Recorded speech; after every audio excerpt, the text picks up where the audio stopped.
আসসালামু রহমতুল্লাহ বরকাত। বিসমিল্লাহির রহমানির রহিম। আলহামদুলিল্লাহি রাব্বিল আলামিন ওয়াসসালাতু ওয়াসসালামু আলা সাইয়্যিদিল মুরসালিন নবিয়িনা মুহাম্মদ ওয়া আলা আলিহি ওয়া সাহবিহি আজমাইন। আম্মা বা'দ, ফাউযু বিল্লাহি মিনাশ শাইতানির রাজীম।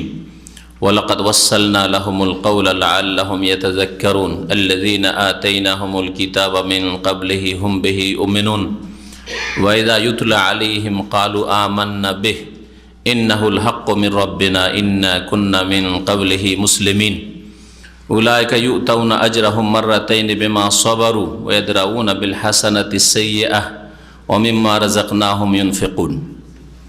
সম্মানিত ভাতৃমণ্ডলী, আল্লাহ পাক রব্বুল আলামিনের সমস্ত প্রশংসা যে আল্লাহ পাক একক, যিনি আসমানি কিতাব নাযিল করেছেন আম্বিয়া রসুলগণের ওপর যুগে যুগে, আর এই ওহির মাধ্যমে আসমানি কিতাব এবং রিসালাতের মাধ্যমে অসংখ্য মানুষকে আল্লাহ পাক সঠিক রাস্তা দেখিয়েছেন। আল্লাহ পাকে লাখ লাখ শুকরিয়া যে আল্লাহ পাকে তাদের মধ্যে আমাদেরকেও সামিল করেছেন। তার বিশেষ রহমতে আল্লাহ পাক যেন এই ঈমান ইসলামের হেফাজতের আমাদের সকলকে তৌফিক দান করেন। সালাত এবং সালাম নাযিল হয়ে নবী মুহাম্মদ রাসূলুল্লাহ সাল্লাল্লাহু আলাইহি ওয়াসাল্লামের প্রতি, যিনি সমস্ত রাসূলগণের শেষ রাসূল এবং তার উপর সবচেয়ে শ্রেষ্ঠ কিতাব নাযিল করা হয়েছে কোরআনুল কারীম।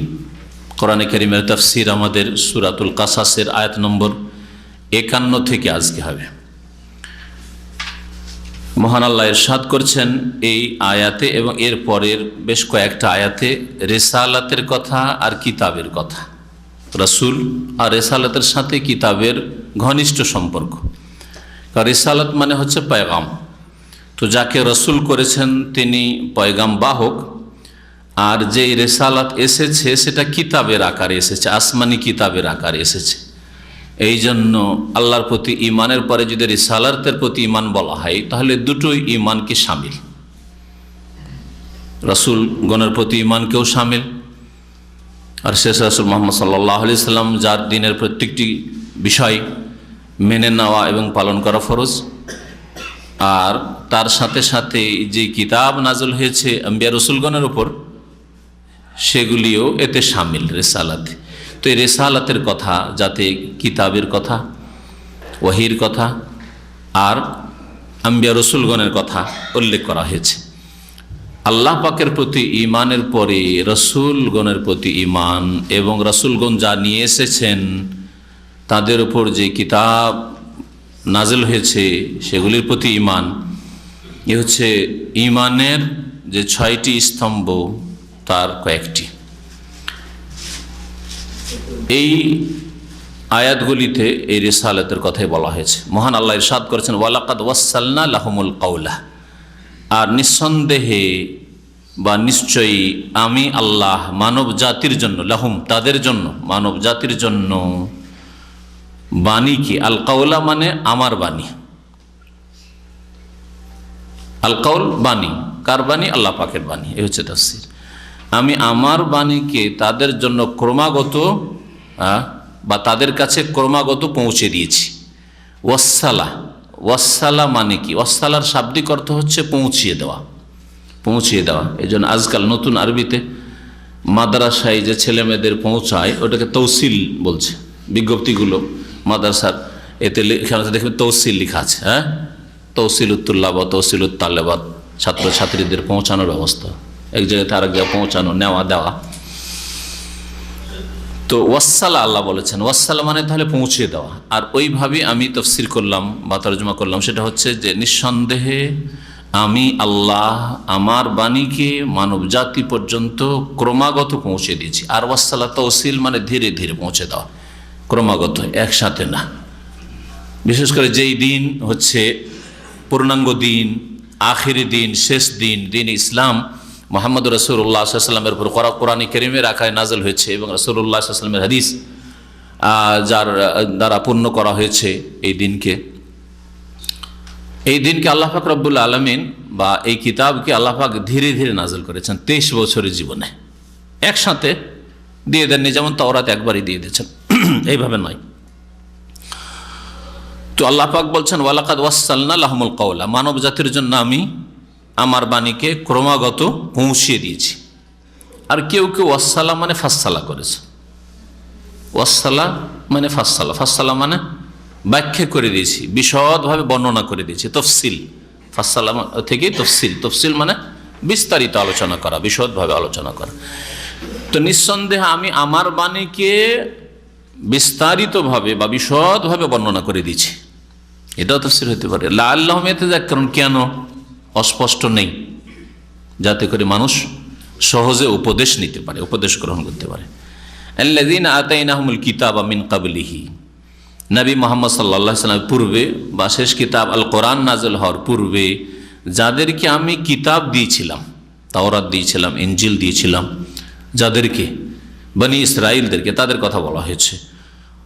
আর বিশেষ করে তাদের ওলামাদের কথা, তাদের জ্ঞানীদের কথা, তাদের জ্ঞানীদের কথা, যারা তাওরাত ইনজিলের জ্ঞান রাখত, তাদের কথা এখানে প্রশংসামূলক আল্লাহ উল্লেখ করেছেন। ওদের মধ্যে যারা জ্ঞান চক্ষু খুলেছিল আর যারা শেষ কিতাবের প্রতীক্ষায় ছিল, শেষ রাসূল মুহাম্মদ সাল্লাল্লাহু আলাইহি সাল্লামের প্রতীক্ষায় ছিল।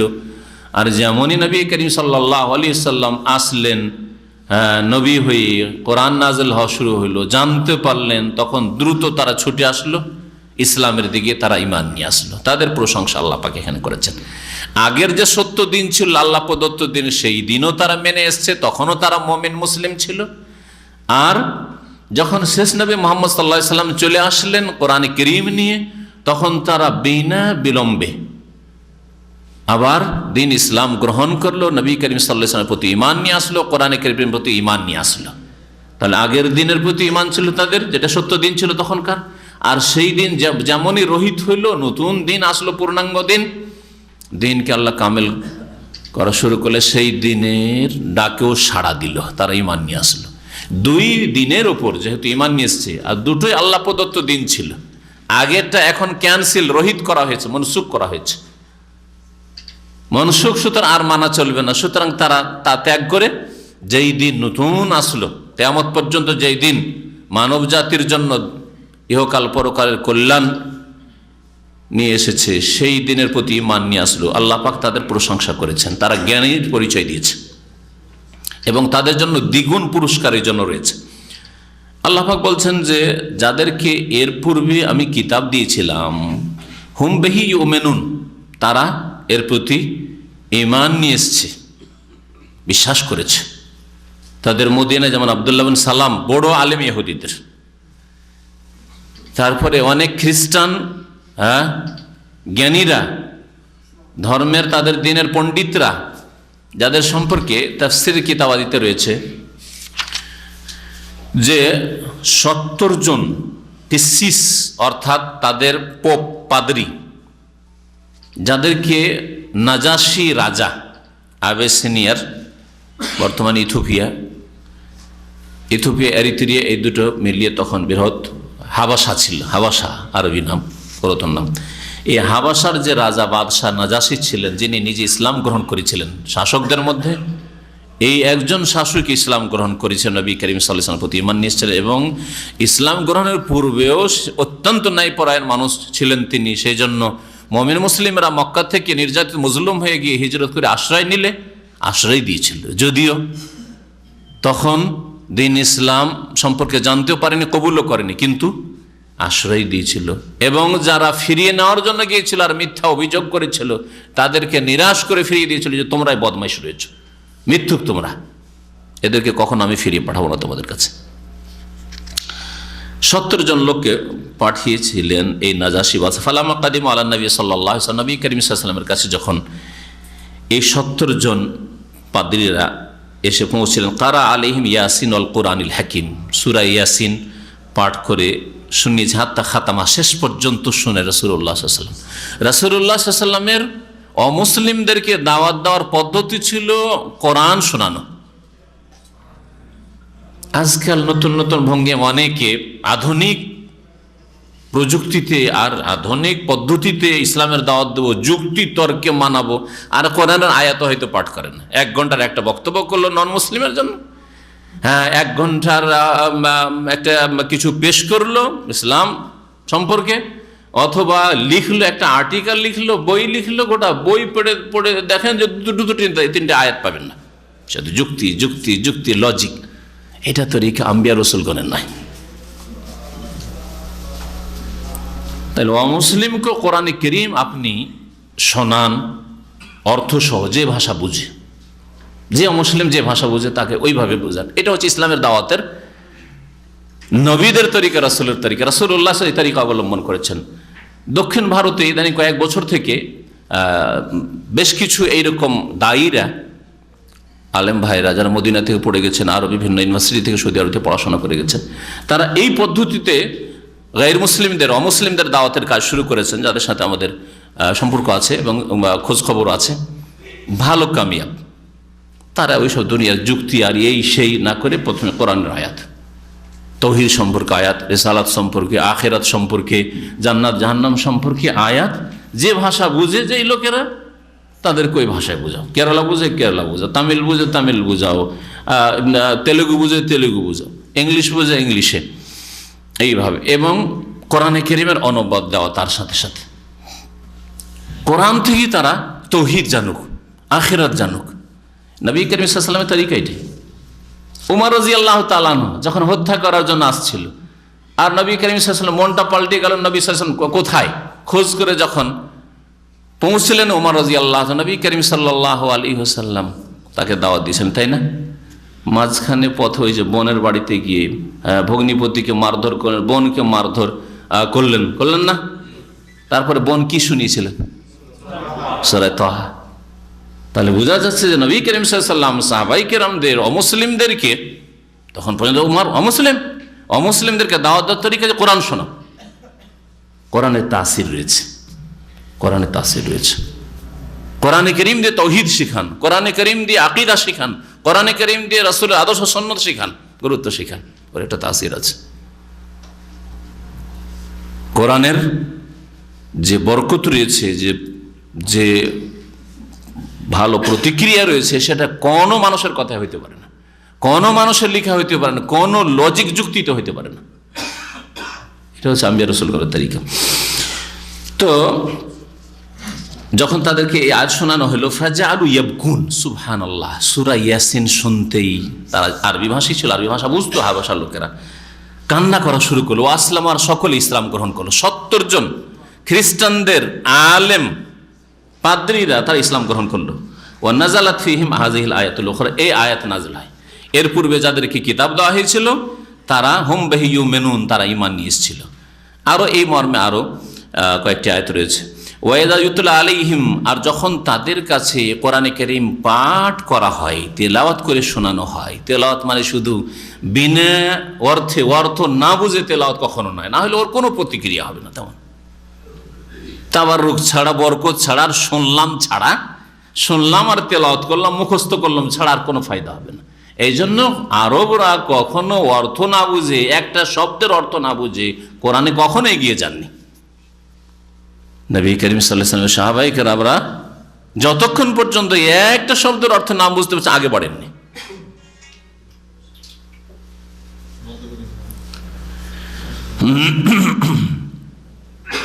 কোরআন অর্থ বোঝার চেষ্টা করবেন। অল্পই মুখস্থ হোক, অল্পই তেলাওয়াত হোক, কিন্তু অর্থ সহ হোক। ধীরে ধীরে 5 বার 7 বার অর্থ পড়লে বা শুনলে দেখবেন যে আপনি অর্থটা বুঝতে পারছেন। যেমন 5 বছর 7 বছর সৌদি আরবে থেকে বা আরব দেশগুলিতে চাকরি করে এখন আরবি শুদ্ধ না বলতে পারলেও কি বলছে বুঝতে পারছেন। হ্যাঁ, আগে পরে সব মিলিয়ে ঝুলিয়ে বুঝতে পারছেন, তাই না? ঠিক তেমনি 5 বার 7 বার পড়লে পুরো মুখস্থ না থাকলেও তাফসীর করতে হয়তো পারবেন না ওইভাবে সুন্দর, কিন্তু বুঝতে পারছেন যে আল্লাহ কি বলছেন আমাকে।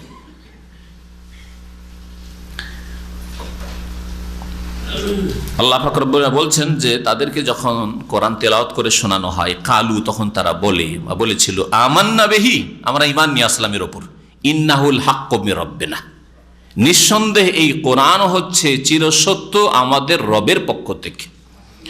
ইন্না কুন্না মিন ক্বাবলিহি মুসলিমিন, এর পূর্বেই আমরা আত্মসমর্পণকারী মুসলিম ছিলাম। এর আগেও মুসলিম ছিলাম, শিরিক করিনি, আর এখন আমরা শিরিক করব না। আমরা এর আগেও আত্মসমর্পণ করেছিলাম, আল্লাহর দিন মানতাম, আর এখন জানতে পারলাম যে আল্লাহ পাক রব্বুল আলামিনের দ্বীনের নতুন এডিশন এসেছে। হ্যাঁ, কোরআনে কারীম, সুতরাং সেটা মানলাম। উলাইকা ইউতাউনা আজরাহুম মাররাতাইন, আল্লাহ বলছে এরাই তো তারা যাদেরকে প্রদান করা হবে তাদের পারিশ্রমিক, তাদের নেকি মাররাতাইন, দ্বিগুণ। মাররাতাইন মানে দুইবারও হয়, দ্বিগুণও হয়। এখানে মাররাতাইন মানে দুইফাইন, দ্বিগুণ দেওয়া হবে।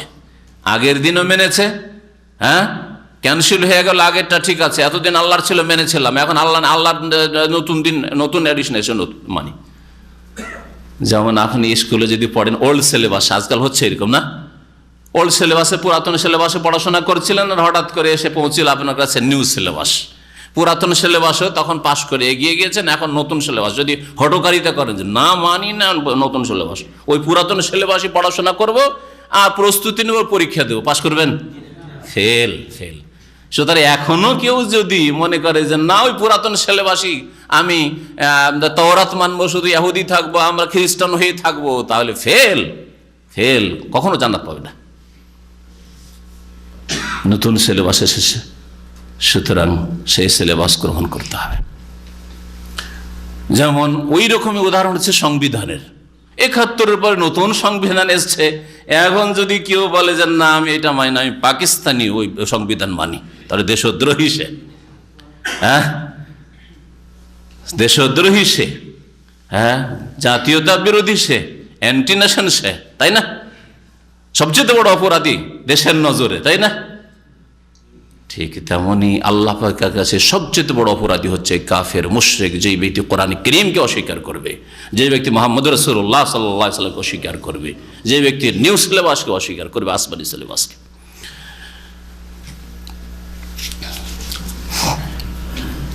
আল্লাহ পাক বলছেন যে এদেরকে দ্বিগুণ নেকি দেওয়া হবে। বেমা সাবারু, কেন? যে এরা ধৈর্য ধারণ করেছিল, তখনও প্রতিকূল অবস্থায় আল্লাহর দিন মেনে চলেছে। কষ্ট হয়েছে তখন আল্লাহর দিন মানতে, তৌহিদ মানলে কষ্ট হবে, আল্লাহর দিন মোতাবেক চললে কষ্ট হবে, দুনিয়ার অনেক স্বার্থ ছাড়তে হবে, আর অনেক জায়গায় আঘাত লাগবে, গাল খেতে হবে, মার খেতে হবে, হক কথা বললে ধৈর্য ধারণ করেছে। আর ধৈর্য মানে অটলতা, ধৈর্যের একটা প্রকার হচ্ছে অটলতা, তার অটল থেকেছে সত্যের, যখন যেটাকে সত্য জেনেছে অটল থেকেছে। ওয়ায়াদরাউনা বিল হাসানাতিস সাইয়্যা, আবার নতুন দিন যখন গ্রহণ করেছে, দিন ইসলাম, কোরআন প্রতি মান্য এসছে, কত ঝড় তুফান এসছে, ধৈর্য ধারণ করেছে। ওয়ায়াদরাউনা বিল হাসানাতিস সাইয়্যা, এবং তারা ভালো দিয়ে মন্দকে প্রতিহত করে, দূর করে। দ্বারা ইয়াদরাউ মানে দূর করা, সহজ ভাষায়। ওমিম্মা রাযাকনাহুম ইউনফিকুন, আর যা তাদেরকে আমি প্রদান করেছি, দিয়েছি রিজিক স্বরূপ, ইউনফিকুন, তা থেকে তারা ব্যয় করে। ব্যয় করা দুই রকম, ব্যয় করার তাফসীর যতগুলি আয়াত রয়েছে, এরকম বহু আয়াত রয়েছে কোরআনে কারীমে। কি বলবেন? দুটো তাফসীর, একটা হচ্ছে ফরজ জাকাত দেওয়া, যা দিয়েছি তাদেরকে ব্যয় করে, মানে কমপক্ষে ফরজ জাকাত দেয়। ফরজ জাকাত না দিলে পরিত্রাণ পাবে না। শতকরা ২.৫% টাকা পয়সায়, অসুরে 10 মণে 1 মণ, 20 মণে 1 মণ, যেমন যেরকম রয়েছে ফরজ জাকাতের যে বিধিবিধান রয়েছে, এটা হচ্ছে আল্লাহ রাস্তায় ব্যয় করা, যা আল্লাহ দিয়েছেন। আর একটা ব্যয় করা হচ্ছে ফরজ ব্যয়, আর যা আল্লাহ আপনার উপর ফরজ করেছেন। আপনার উপর কি ফরজ করেছেন? বাপ মা অপারগ, সুতরাং তাদের ভরণ পোষণ আপনার ফরজ। ছোট ভাইরা নাবালক রয়েছে, নাবালিকা রয়েছে, বোন, হ্যাঁ, বা বিবাহ হয়নি এখনো, তালাক প্রাপ্তা, বিধবা রয়েছে, তাদের খরচ ফরজ। এটাকে আপনি মুস্তাহাব কাজ মনে করবেন না, যে করলাম করলাম, নাই করলাম, চলবে না, এটা ফরজ। আপনার স্ত্রীর ভরণ পোষণ ফরজ, ছেলে মেয়ের ভরণ পোষণ ফরজ, চিকিৎসা দেওয়া ফরজ, ইত্যাদি ইত্যাদি। যা একজন মানুষের প্রয়োজন হয় তা ফরজ। শুধু পেটে খেতে দিলেন আর কাপড় দিয়ে দিলেন না, চিকিৎসার চিকিৎসা দিতে হবে, হ্যাঁ, শিক্ষার বয়সে শিক্ষা দিতে হবে। আল্লাহ পাক রব্বুল আলামিন যা ফরজ করেছেন সেই ফরজ ব্যয় করে। এই দুটো খরচ যদি মানুষ করে তো আল্লাহর কাছে নাজাত পেয়ে যেতে পারে। এর সাথে আর কিছু খরচ আছে, যেমন আপনাকে নামাজ পড়ার জন্য মসজিদ তৈরি করতে হবে, এটাও ফরজ। একা না হলে সবাই মিলে করতে হবে, আপনাকে অংশ নিতে হবে তাতে। এইরকমই দিন ইসলামের শিক্ষার প্রচার করতে হবে, হ্যাঁ। সুতরাং ইসলামিক প্রতিষ্ঠান প্রয়োজন, ইসলামিক লাইব্রেরি প্রয়োজন, এগুলো অনেক সময় ফরজ। সর্বনিম্ন যতটা হলে ইসলামিক অতটা ফরজ। বিশাল ইউনিভার্সিটি করতে পারবেন, কিন্তু চলার মতো, যাতে করে গ্রামে অন্তত দিন ইসলামের শিক্ষার আলো জ্বালানো সম্ভব হয়, ফরজ এর মধ্যে শামিল। ওয়াইজা সামিউল লাগওয়া, আর যখন তারা বাজে কথা শুনে, লাগো মানে নিরর্থক কথা, অনার্থকই বলেন, বাজে কথা, খুব সহজ ভাষায় লাগো বাজে কথা।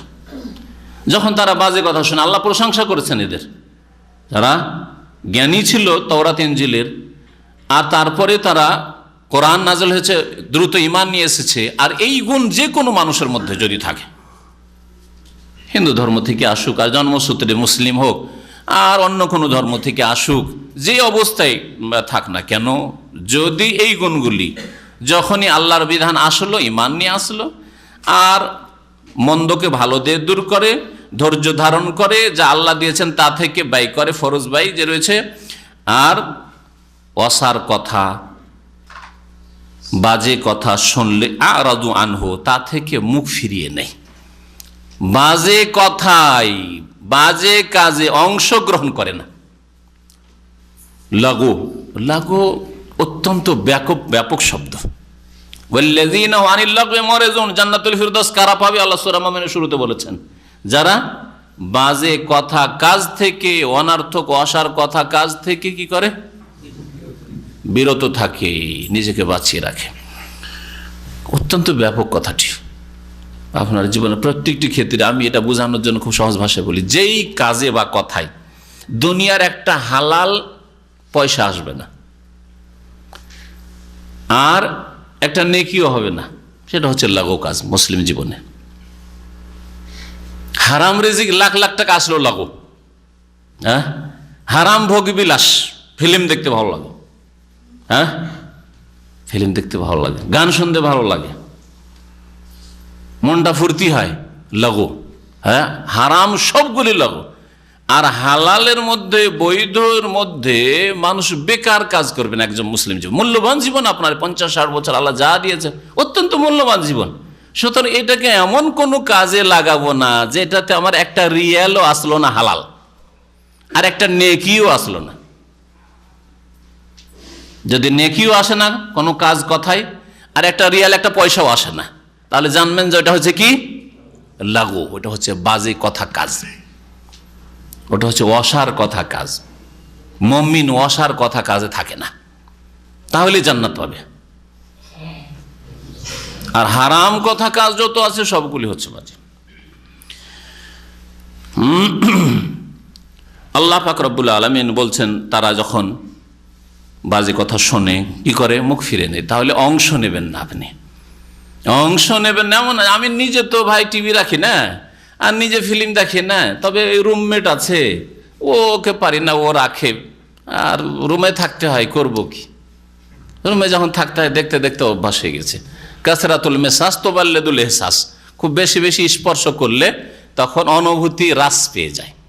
হ্যাঁ, আপনি জীবনে যদি পায়ে পা ঠেকিয়ে নামাজ না পড়েন, মানে এই বিদাতি নামাজ, পায়ে পা জীবনে ঠাকাবেন না, কাঁধে কাঁধ ঠাকাবেন না, মাঝখানে শয়তান নিয়ে নামাজ পড়া অভ্যাসে আছে, কেউ যদি একবার পায়ে পা ঠেকিয়ে দেয় তো অ্যালার্জি শুরু হয়ে যাবে, তাই না? কারণ আরে কি হলো রে, কি হলো রে, তাই না? আর যদি সারা জীবন সব সময় এই সুন্নতি পায়ে পা লাগিয়ে আর কাঁধে কাঁধ লাগিয়ে যদি শয়তানকে জায়গা দেবো না, এইভাবে যদি নামাজ পড়েন, তাহলে একদিন যদি না কেউ ঠাকায়, তার কি নামাজ পড়ছে, তাই না? অনুভূতি, এর নাম হচ্ছে অনুভূতি। কাসরাতুল মেসাস, বারবার করে ছুঁইলে তোবাল্লেদুল এহসাস, মানুষের অনুভূতি হ্রাস পেয়ে যায়, হারিয়ে যায়। জীবনে আপনি মহিলা দেখেননি, মহিলার ছবি দেখেননি, হঠাৎ করে দেখলে ছি ছি ছি আস্তাগফিরুল্লাহ আস্তাগফিরুল্লাহ আস্তাগফিরুল্লাহ, বুঝতে পারছেন না?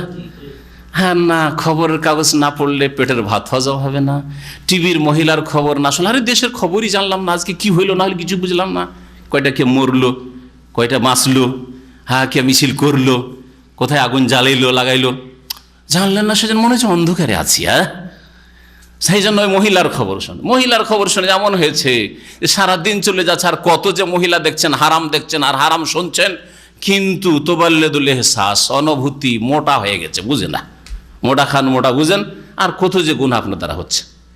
কথা সত্য না? প্রথম দিকে যে কোনো জায়গায় পাপ শুরু হয় তখন ছি ছি ছি ছি করে।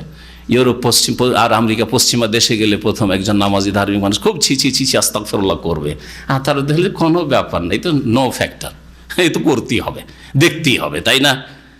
হ্যাঁ, একজন দাড়িওয়ালা মানুষ হজে এসছে জার্মানি থেকে, আজকে 10-12 বছর আগে আমার সাথে দেখা, বলছে যে ওইখানে মহিলা পুরুষ এই হ্যান্ডশেক করা মানে মুসাফা করা এটা কোনো ব্যাপার না, করতেই হয় ওটা, দেখছেন। কিন্তু আপনাকে যদি বলা হয় বাংলাদেশে একটা মুসলিম দেশে বাস করেন, সৌদি আরবে বাস করেন, বিশেষ করে সৌদি আরবের পরিবেশে যদি থেকে যান, আর যদি বলা হয় আপনার বিবিটাকে একটু আপনার বন্ধুর সাথে মুসাফা করে দিয়ে দিতে হবে, ছি আস্তাগফিরুল্লাহ আস্তাগফিরুল্লাহ, এটা আবার হয় নাকি? কিন্তু ওই লোকটি 5টা বছর গিয়ে ইউরোপ আমেরিকায় থাকায় এখন কি বলে, এটা না করলে পারা যাবে না, আমাকে করতে হয় অন্য মহিলাদের সাথে, আমার ওয়াইফকেও করতে হয় অন্য পুরুষদের সাথে। আউযুবিল্লাহ, বুঝছেন না? জি। এই জন্য ইমানি এহসাস, ইমানি অনুভূতিটা খুব সূক্ষ্ম হইতে হবে, যে কোথায় ইমান, কোথায় ইসলাম, কোথায় দিন, কোথায় নেকি, কোথায় গুনাহ। আল্লাহ পাক রব্বুল আলামিন বলছেন যে ওয়াসার বা বাজে কথা কাজ থেকে মুখ ফিরিয়ে নেয় ভালো মানুষরা, যাদেরকে দ্বিগুণ সওয়াব দেওয়া হয়, তাদের প্রশংসা করতে আল্লাহ পাক বলছেন। তাহলে ওয়াসার কথা কাজ আপনি অংশ নেবেন না, সহযোগিতা করবেন না। আপনি বসে গেলেন, হ্যাঁ, খারাপ ছবি চলছে, মহিলার ছবি আসছে, আর বসে গেলেন, আপনি না বসবেন না, বেরিয়ে যান ওখান থেকে, উল্টো দিকে কাঁথি আপনি শুয়ে যান। ধূমপান করছে, আর যেহেতু গরজ আছে, সালাম আলাইকুম, কেমন আছেন, ভালো আছেন, মাশাআল্লাহ, তাহলে আপনার এহসাস মোটা হয়ে গেছে, ইমানি অনুভূতি আপনার মোটা হয়ে গেছে। না, মুখ ফিরান আপনি, আরো যান, লাগো। এমন নয় যে বিড়ি সিগারেটে একটা রিয়াল এলো না, আর একটা নেকিও এলো না, বরং গুনাহ এলো। হ্যাঁ হ্যাঁ, শরীর স্বাস্থ্যের ক্ষতি করলো, হ্যাঁ, পরিবেশকে দূষিত করলো, কত রোগ পয়দা করার কারণ করলো। হ্যাঁ হ্যাঁ, তারপরে ওর সাথে সালাম আলাইকুম, কেমন আছেন, ভালো আছেন, গল্প করছেন, বসে গেছেন একসাথে। কোথায় আরাজু আনো? তাহলে কোরআনের আয়াতের উপর আমল কোথায়? কোরআনই জীবন গড়তে হবে। যখন তারা বাজে কথা কাজ দেখবে বা শুনবে, আরাজু আনহু, তা থেকে তারা মুখ ফিরিয়ে নেবে। আমি এজন্য এর আগে বলেছি, মাঝে মধ্যেই বলি, যে একটা লোক যখনই ধূমপান করছে, বুঝুকো যে তোমাকে ঘৃণা করি, তোমার কাজটা ঘৃণা করি,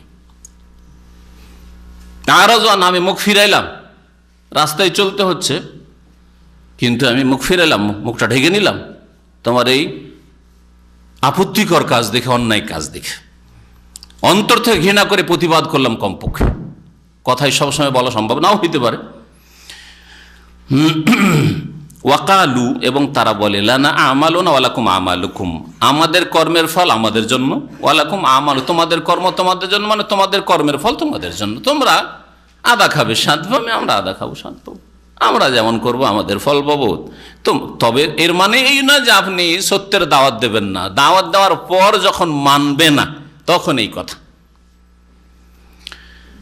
সালামুন আলাইকুম, তোমাদের প্রতি সালাম, এই সালামটাকে বলা হয়েছে, এটা সালামে তাহিয়া, মানে দুয়ার সালাম নয়, এটা হচ্ছে সালামে মোতারাকা, হ্যাঁ, কেটে পড়ার সালাম।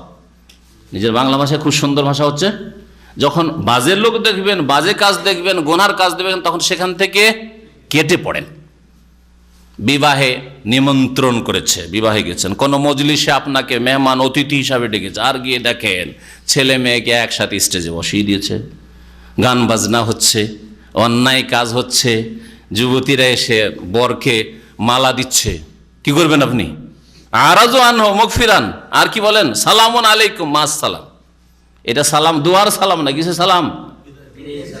এটাকে তাফসীরকাররা বলেছেন সালামে মুতারাকা। তাফসীর শাওকানি, তাফসীর আপনার ফাতুল কাদিরে এই ভাষাতে তেল বলছে, আরও তাফসীরে রয়েছে। এর মানে হচ্ছে কেটে পড়ার সালাম, কেটে পড়েন ওখান থেকে। এই না যে যাক চলে এসছে তখন খেয়েই নি, দুটা তাড়াতাড়ি খেয়ে দিয়ে চলে যায় না, যাতে করে বুঝতে পারে যে না অন্যায় কাজ করেছে, সেই জন্য ভালো মানুষগুলি চলে গেল, ভালো মানুষগুলি এই জন্য বসলো না।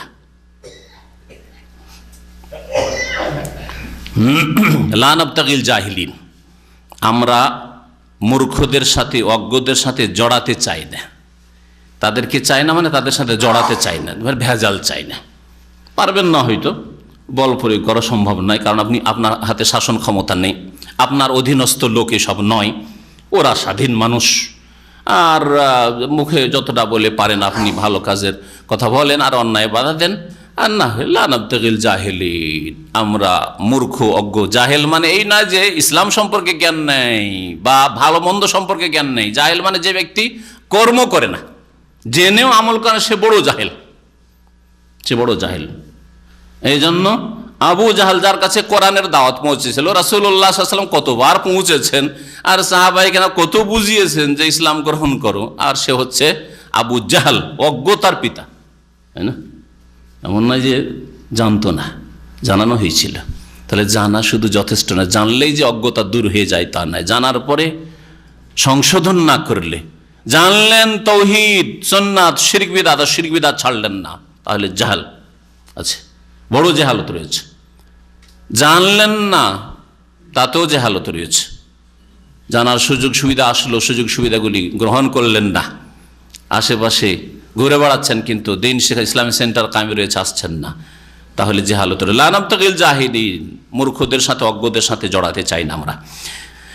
তারপরে আল্লাহ পাক রব্বুল আলামিন ইরশাদ করেছেন, ইন্নাকা লা তাহদি মান আহবাবতা ওয়ালাকিন্নাল্লাহ ইয়াহদি মান ইয়াশা ওয়া হুয়া আ'লামু বিল মুহতাদিন। এই আয়াতের শানে নজুল রয়েছে নবী করিম সাল্লাল্লাহু আলাইহি ওয়াসাল্লাম এর অত্যন্ত শ্রদ্ধাভাজন এবং প্রিয় আর অত্যন্ত হিতাকাঙ্ক্ষী চাচা ছিলেন কে? আবু তালেব। কিন্তু আল্লাহ পাকের পক্ষ থেকে ঈমান ইসলামের তৌফিক হয়নি। নবী করিম সাল্লাল্লাহু আলাইহি ওয়াসাল্লামের দুই চাচা ইসলাম গ্রহণ করেছে, আব্বাস আর হামজা রাদিয়াল্লাহু আনহু। দুই চাচার মধ্যে হামজা আব্বাস চাইতে বেশি অ্যাডভান্স, তাই না? তার ইসলামের খেদমত। আর দুই চাচা শত্রু।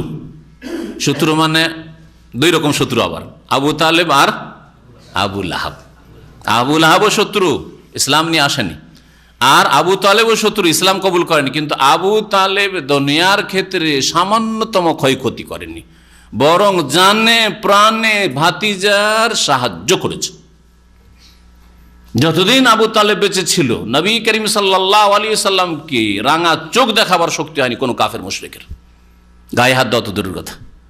আবু তালেবের ইন্তেকালের পরেই নবী করিম সাল্লাল্লাহু আলাইহি ওয়াসাল্লামের উপর জুলম অত্যাচার হয়েছে, মানসিক শারীরিক, বিশেষ করে ওটের বড়ি চাপিয়ে দেওয়া আর গলা টিপে ধরা ইত্যাদি। আর এরকম বহু যে ঘটনাগুলি রয়েছে নবী সাল্লাল্লাহু আলাইহি ওয়াসাল্লামের সাথে যা করেছে কাফেররা, এটা আবু তালেব বেঁচে থাকতে সাহস হয়নি।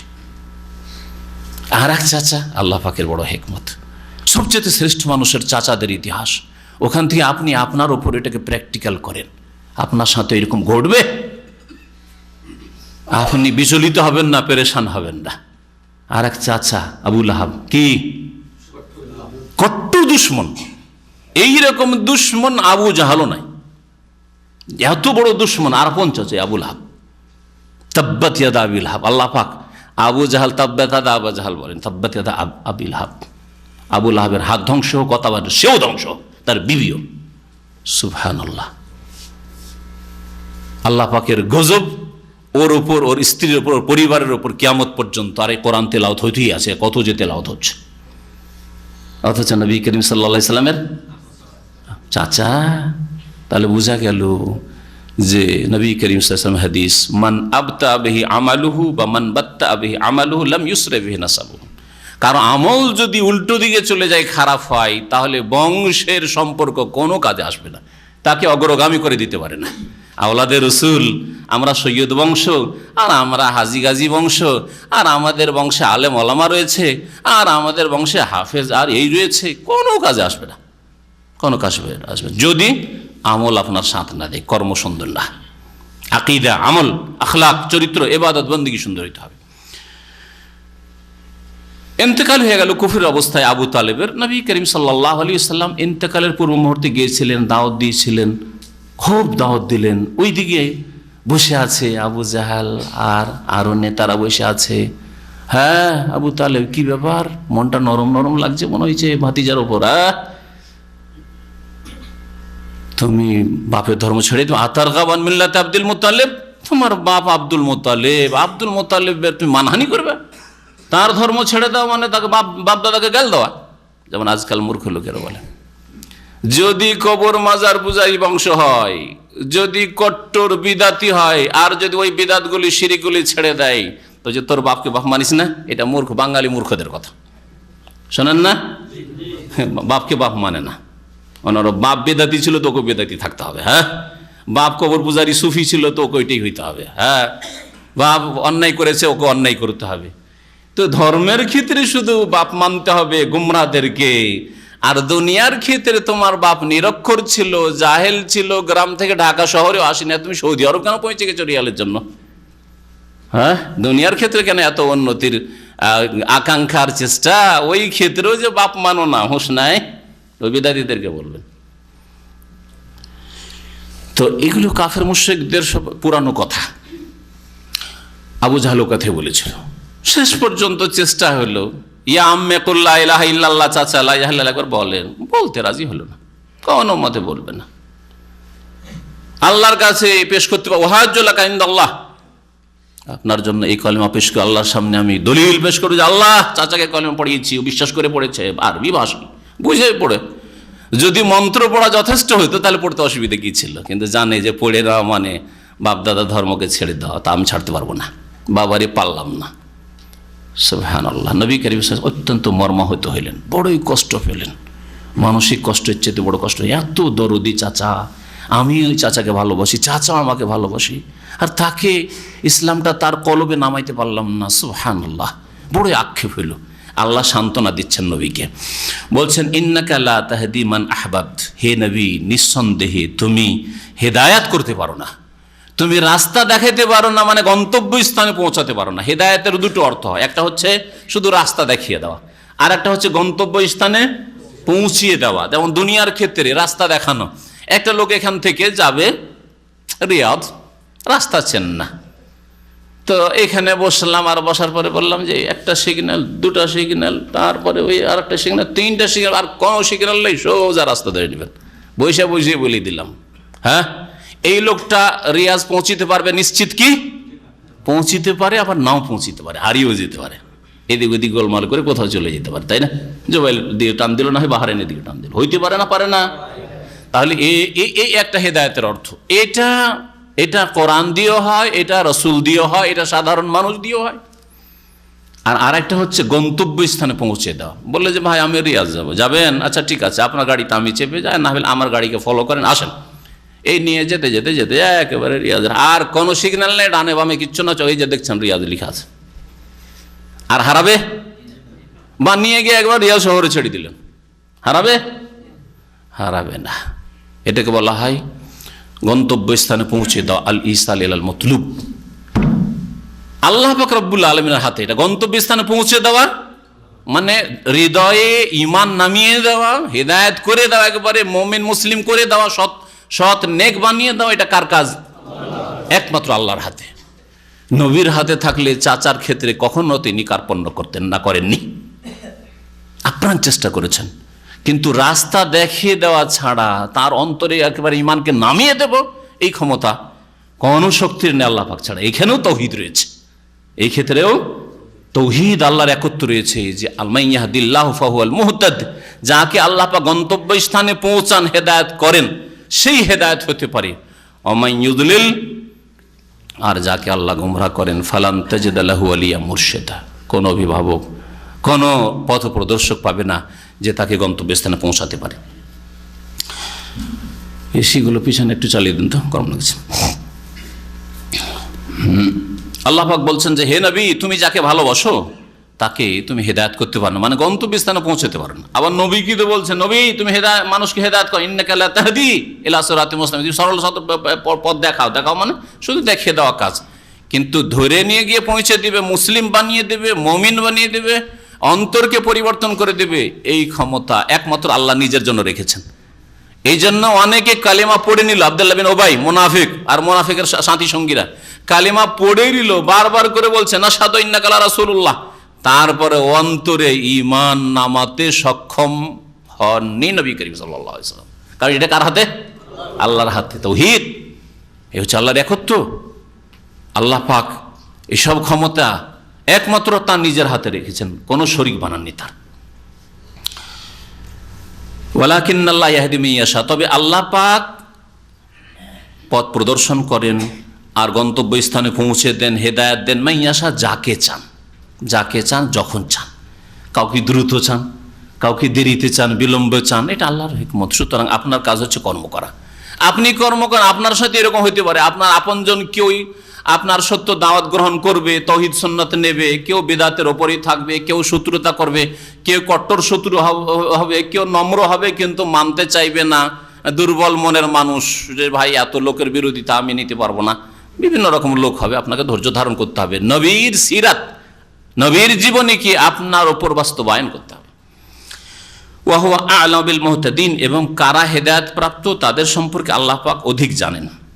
ওয়া কালু, এই আয়াতে আল্লাহ পাক রব্বুল আলামিন ইরশাদ করছেন আরব মুশরিকদের কথা, বিশেষ করে মক্কার লোক আর মক্কার আশেপাশে যারা বাস করতো তাদের কথা। এদেরকে যখন নবী করিম সাল্লাল্লাহু আলাইহি ওয়াসাল্লাম, সূরা মক্কি, সূরা কাসাস মক্কি সূরা, তাহলে মক্কার লোকদের সম্পর্কে বলা হয়েছে। এদেরকে যখন নবী করিম সাল্লাল্লাহু আলাইহি ওয়াসাল্লাম ঈমান, ইসলাম, তৌহিদের দাওয়াত দিলেন, কোরআনে কারীম পেশ করলেন, ইয়া আইয়ুহান নাস, হে মানব সকল, কুলু লা ইলাহা ইল্লাল্লাহ, বলো আল্লাহ ছাড়া কেউ সত্য মাবুদ নেই, তুফলিহু, তাতেই তোমাদের সার্বিক মঙ্গল রয়েছে।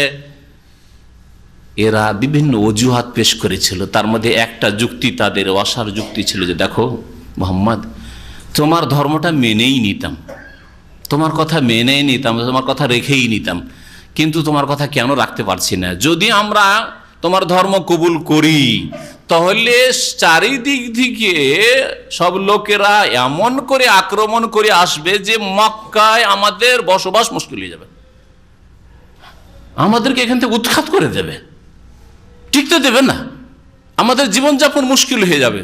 তাহলে আমরা জীবনের ঝুঁকিতে পড়ে, ব্যবসা ঝুঁকিতে পড়ে যাবে, আমাদের এখানে বসবাস ঝুঁকিতে পড়ে যাবে, আমাদেরকে দেশ থেকে কোথায় যে বিতাড়িত ছিন্ন ভিন্ন হয়ে যেতে হবে, এসব অজুহাত পেশ করেছিল। আল্লাহ বলছেন একেবারে মিথ্যুকেরা, একেবারে মিথ্যুক।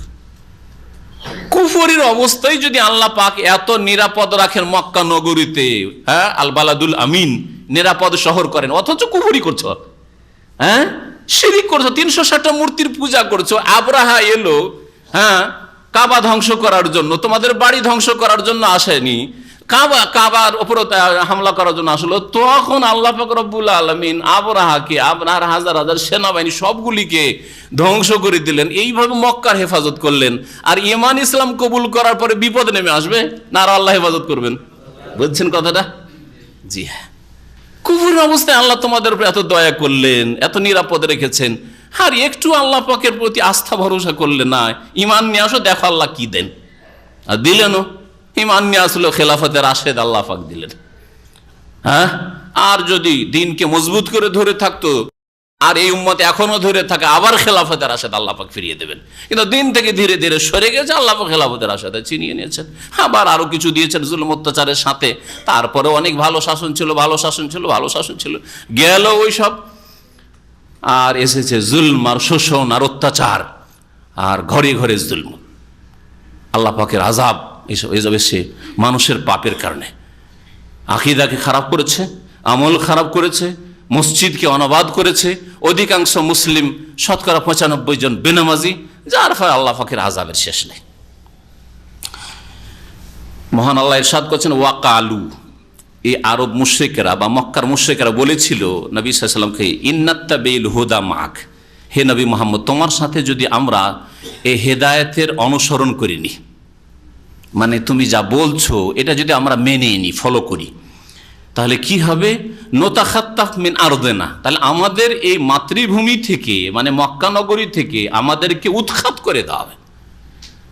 খাতফা মানে হচ্ছে ছোঁ মেরে নিয়ে যাওয়া, তা নোতাখাত্তা মানে আমাদেরকে ছোঁ মেরে নিয়ে যাবে। কাফের চারিদিকে যা আছে লোকেরা সব তো ওই ধর্মের ওপর, আর আমাদেরকে বলছে নতুন ধর্ম মানতে, ওই যদি করি তাহলে আমাদেরকে ছোঁ মেরে নিয়ে যাবে, লুটপাট করে নিয়ে যাবে। নোতাখাত্তাফ মিন আরদিনা, আমাদের মাতৃভূমি থেকে আমাদেরকে উৎখাত করে দেওয়া হবে। আল্লাহ বলছেন ওদের জবাবে, আওয়ালাম নুমাক্কিন লাহুম হারামান আমেনা, আমি কি তাদের জন্য প্রতিষ্ঠিত করিনি নিরাপদ হারামকে? নিরাপদ হারামের এলাকা, যেখানে লড়াই ঝগড়া, মানুষের কলহ বিবাদ থেকে নিরাপদ রেখেছি। শুধু মানুষকে নিরাপদ রাখেনি, সেখানকার পশু পাখি, শিকারী পশু পাখিকেও নিরাপদ রাখা হয়েছে। সেখানকার গাছপালা ঘাসকেও নিরাপদ করা হয়েছে। সুবহানাল্লাহ, চিন্তা করুন তো দেখি। মক্কায় ওয়ালা ইউজাদু শাজারুহা, মক্কার গাছ যেগুলি এমনিতে জন্মে যায় কাটতে পারবেন না। হ্যাঁ, আপনি চাষাবাদ করলে কাটেন, কিন্তু যেগুলি এমনি জন্মে যাচ্ছে গাছ কাটতে পারবেন না আপনি। হ্যাঁ, কোনো কিছু হারিয়ে গেছে, পড়ে গেছে, আপনি উঠিয়ে নিয়ে আসতে পারবেন না। চিরকাল আপনাকে জানাইতে হয়, মানুষ ঘোষণা করতে হয় ওয়ালা ইউলতাকাতু লুকতাতু ইল্লা লিমুনশিদ, আর ওয়ালা নবী করিম সাল্লাল্লাহু আলাইহি সাল্লাম বলছেন যে কোনো শিকার করবে না, সেখানকার কোনো শিকারী পশু শিকার করবে না। তো এইভাবে আল্লাহ পাক শুধু মানুষকে নিরাপদ করেননি। দেখেন তো, যত কবুতর পায়রা উড়ে মক্কায়, যদি অন্য জায়গায় দাম্মামে পেতেন, রাখতেন কিছু? হ্যাঁ, কত নিরাপদ আল্লাহ করেছেন। তো আল্লাহ পাক বলছেন যে আমি কি তাদের জন্য নিরাপদ হারামকে প্রতিষ্ঠিত করিনি? ইউজুবা ইলাইহি, শুধু তাই নয় যে শুধু নিরাপত্তা আছে মানুষের, দেখেন শান্তিতে বসবাসের জন্য সবচেয়ে বড় দুনিয়ার নিয়ামত হচ্ছে নিরাপত্তা। আপনি যদি আপনার বাড়িতে, আপনার গাড়িতে, রাস্তাঘাটে নিরাপদ না হন, তো থালাতে ভাত নিয়েও ভাত ভিতরে ঢুকবে না, গ্লাসে পানি নিয়ে পানি খেতে পারবেন না। কি হবে রে আল্লাহ, কি হবে রে, কি হবে রে, তাই না? যদি গোলাবর্ষণ হয়, আল্লাহ না করে এরকম কোন মুসলিম এলাকাতে, মুসলিম দেশে হয়, বা মুসলিম যেখানে বসবাস করে সেখানে হয়, আল্লাহ যেন মুসলিমদের হেফাজত করেন, আল্লাহ এদের গুনাহ খাতা মাফ করেন, দিনের দিকে ফিরে আসার তৌফিক দান করেন। তো যদি এইরকম হয়, কোনো শান্তি নেই। আল্লাহ পাক তো নিরাপদ হারাম দিলেন, তার সাথে সাথে আল্লাহ পাক খাওয়ার ব্যবস্থা, শুধু নিরাপদ। কয়দিন এরকম থাকবেন? কোনো চিন্তা নেই, ঘুম আসছে কিন্তু খাবার নেই, পানি নেই, চলবে? আল্লাহ বলছেন তোমাদের নিরাপদ হারামের সাথে সাথে ইউজবা ইলাইহি সামারাতু কুল্লি শাই, প্রত্যেক রকমের ফলমূল সেখানে আমদানি করা হচ্ছে। ইউজবা ইলাইহি, সেখানে লোকেরা দিয়ে যাচ্ছে, ইয়ামান থেকে আসছে, শাম থেকে আসছে, চারিদিক থেকে আসছে মক্কায় ফল, অথচ একটাও ফল মক্কায় জন্মায় না, কোনো ফসল হয় না, পাহাড় আর পাহাড় চারিদিকে, এখনো তখনও, তাই না? ইউজবা ইলাইহি, আল্লাহ বলছেন সেখানে আমদানি করে আনা হচ্ছে সামারাতু কুল্লি শাই, প্রত্যেক রকমের ফলমূল, সর্বপ্রকার ফলমূল। রিজকা মিল্লাদুন্না, এ তো আমার পক্ষ থেকে তোমাদের জন্য স্পেশাল উপজীবিকা, রিজিক আমার পক্ষ থেকে, খেতেও দিচ্ছি, নিরাপদও রাখলাম। তারপর তার কুফরের অবস্থায় আর ঈমান নিয়ে আসবে, তারপরে তোমাদের নিরাপদ রাখবো না, আরো নিরাপত্তা দেব। ওয়ালাকিন্না আকসারাহুম লা ইয়ালামুন, তবে অধিকাংশ লোক আসল বিষয় জানে না, বোঝার চেষ্টা করে না, বোঝার চেষ্টা করে না। ওয়াকাম আহলাকনা মিন কারিয়াতিন বাতিরাত মাঈশাতাহা, আর শোনো, তোমরা মনে করছো যে খুব সুখে আছি আমরা, শিরক কুফরি করছো, এইরকম চিরকাল থাকবে না, ধ্বংস হয়ে যাবে। এইরকম বহু জনপদ ছিল যারা গর্ব করেছে, আল্লাহর দিনকে প্রত্যাখ্যান করেছে, তখন আল্লাহর আযাব তাদেরকে পকড়াও করেছে। মানব জাতির ইতিহাসে অনেক এইরকম হয়েছে। আল্লাহ বলছেন ওয়াকাম আহলাকনা মিন কারিয়া, এই কামটাকে কি বলা হয়, কে বলতে পারেন? হ্যাঁ, খাবরিয়া। কাম দুই রকম, একটা হচ্ছে ইস্তেফহামে জিজ্ঞাসামূলক, একটা হচ্ছে খাবরিয়া। ইস্তেফহাম, যেন কাম রিয়ালান ইনদাক, তোমার কাছে কয় টাকা আছে, কয় রিয়াল আছে, এটা হচ্ছে ইস্তেফহাম, জিজ্ঞাসা। আর একটা হচ্ছে কাম রাজুলিন যারাবতু, আমি কত লোককে যে মেরেছি, মানে অনেক লোককে মেরেছি, যেন সংবাদ দিচ্ছেন আপনি। তো এখানে ওই ভঙ্গিমাতে বলা হয়েছে ওয়াকাম আহলাকনা মিন কারিয়া, আল্লাহ বলছেন আমি কত শত জনপদকে, কত শত শহর দেশকে আমি ধ্বংস করেছি। বাতেরাত মাঈশাতাহা, যারা তাদের জীবন যাপনের ওপর, তাদের সুখের জীবন যাপনের ওপর তারা কি করেছিল? গর্ব করেছিল, গর্ব করেছিল। ফাতিলকা মাসাকিনুহুম লাম তুসকান মিন বাদিহিম ইল্লা কালিলা, এই তো তাদের বাসস্থানগুলি পড়ে আছে, তাদের ধ্বংস হয়ে যাওয়ার পরে সেসব এলাকায় অল্প কিছুক্ষণ ছাড়া সেখানে কেউ বাস করতে যায় না, ধ্বংস করে দেওয়া হয়েছে। সামুদ জাতিকে এখনো সৌদি আরবের মধ্যে ওই এলাকা, তাবুকের মধ্যে, তাই না? আল্লাহ বলছে যে যেখানে ধ্বংস করা হয়েছে ওখানে কেউ আর, এত হাজার হাজার কয়েক হাজার বছর হয়ে যাচ্ছে, কেউ আর বসবাস করতে যায়নি, বিরান হয়ে অনাবাদ হয়ে পড়ে আছে। যদি যায়ও মানুষকে এখান দিয়ে পার হয়ে যেতে হবে, দ্রুত তাড়াতাড়ি পালাও, তাড়াতাড়ি পালাও, এখানে আল্লাহর আযাব এসেছিল। ওই কিছুক্ষণের জন্য, বিশ্রামের জন্য, অথবা কোনো কাজে নেমেছে হয়তো 2-4-10 মিনিট, আধা ঘন্টার জন্য, ওখানে কেউ বাড়ি বাঁধতে সাহস করে না, অথচ এরা কত শক্তিশালী ছিল। এইরকমই লূত আলাইহিস সালামের জাতিকে ধ্বংস করে, জমিন ধ্বংস করে, একবারে মৃত সাগর, বাহরে মাইয়াত, মৃত সাগর, আল্লাহর এমন গজব, সেখানে কোনো মাছও পাওয়া যায় না, কোনো পশু প্রাণী নেই। আল্লাহু আকবার। এইরকমই আরবুল খালি, এমটি কোয়ার্টার যেটাকে বলা হচ্ছে, এই সৌদি আরবের 1/4 শূন্য হয়ে পড়ে আছে, তারই কোনো এক বিশেষ এলাকায়। সেখানে আজ সম্প্রদায়কে ধ্বংস করা হয়েছে। ইয়ামান আর ওমান আর সৌদি আরব, এই 3টা দেশের বর্ডার এলাকায় একেবারে জনশূন্য এলাকা, বালি আর বালি। এখনো অনেক খবর পত্র পত্রিকা পাওয়া যায়, মাঝে মাঝে ওই সব এলাকায় কেউ গিয়েছে, যাওয়ার পরে গাড়ি নিয়ে ভেসে গেছে, আর গাড়ি ঢেকে গেছে হয়তো এতে মরুভূমিতে, বাতাসে, আপনার বালিতে, আর না হলে পানি পাইনি মরে পড়ে আছে, খবরই পাইনি। অনেক দিনের পরে দেখা যাচ্ছে, আর এখানে এরকম একটা গাড়ি পড়ে আছে কিনা দেখো তো, লোকজন মরে পড়ে আছে, না পানি আছে না কিছু আছে। লাম তুসকান মিন বাদিহিম, এদেরকে ধ্বংস করে দেওয়ার পরে ওই জায়গাগুলো আর কেউ বসবাস করতে যায়নি, ইল্লা কালিলা, গেলেও অল্প কিছুক্ষণের জন্য কেউ গেছে, কেউ দেখতে, তামাশা দেখতে গেছে, দর্শনে কেউ গেছে, সেখান দিয়ে ব্যবসায়ী উদ্দেশ্যে সেখান দিয়ে হয়তো সফর করেছে, কিন্তু সেখানে কেউ বসবাস করতে চায়নি। ওয়া কুন্না নাহনুল ওয়ারিসিন, আর আমি এসবের উত্তরাধিকারী মালিক হয়েছি। এসবের মালিক কে? জমিনের মালিক আল্লাহ। সব কিছু ধ্বংস হয়ে যাবে, সকলে ধ্বংসের মালিক আল্লাহ হবেন। ওমা কানা রব্বুকা মুহলিকাল কুরা, আর আল্লাহ পাকের নীতিমালা এটা নয় যে যাকে তাকে আল্লাহ যখন তখন আযাব দিয়ে ধ্বংস করে দিবেন। ভালো চলছেন, ভালো বলছেন, ভালো বিশ্বাস করছেন, ভালো আমল করছেন, আর আল্লাহ খামাখাতে আল্লাহ আযাব দিয়ে আপনাকে কষ্ট দেবেন, আল্লাহ কখনো চান না। এটা আল্লাহ পাকের আদল, ইনসাফের বিপরীত। আল্লাহ বলছেন, হে নবী, তোমার রব এমন নন যে মুহলিকাল কুরা, জনপদগুলিকে ধ্বংস করে দেবেন, হাত্তা ইয়াবআসা ফি উম্মিহা রাসূলা, যতক্ষণ পর্যন্ত সেই জনপদগুলির মূল ভূমিতে, মূল কেন্দ্রে কি না পাঠিয়েছেন, কোন রাসূল না পাঠিয়েছেন। তাহলে এই আয়াত স্পষ্ট, ফি উম্মিহা আল্লাহ বলছেন, মানে উম্মুল কুরা। বোঝা গেল যে সব গ্রামে, সব শহরে আল্লাহ রসুল পাঠাবেন না, এটা জরুরি নাই যে রিয়াদে এক রসুল পাঠাইতে হবে, আবার মক্কা এক রসুল পাঠাইতে হবে, মদিনায় একটা পাঠাইতে হবে, আবার জর্ডনে আম্মানে একটা পাঠাইতে হবে, না, প্রত্যেক শহরের নাই। তবে জমির বা দেশের কেন্দ্রীয় স্থানে, কেন্দ্রীয় স্থান যে কোনো জায়গায় আল্লাহ পাক যে জায়গাকে পছন্দ করেছেন, কেন্দ্রীয় স্থান মানে জরুরি নাই যে আপনার রাজধানী আপনার ঢাকাতেই হইতে হবে। হ্যাঁ, যেখানে আল্লাহ পাকের জমিনের, যেখানে আল্লাহ পাক রব্বুল আলামিন ভালো মনে করেছেন যে এই জায়গায় উর্বর শক্তি রয়েছে, এই জায়গাতে আমি নবী রাসূল পাঠালে এতে রহস্য আছে, তত্ত্ব আছে, হিকমত আছে, আল্লাহ পাক পাঠিয়েছেন যখন যেখানে মনে করেছেন।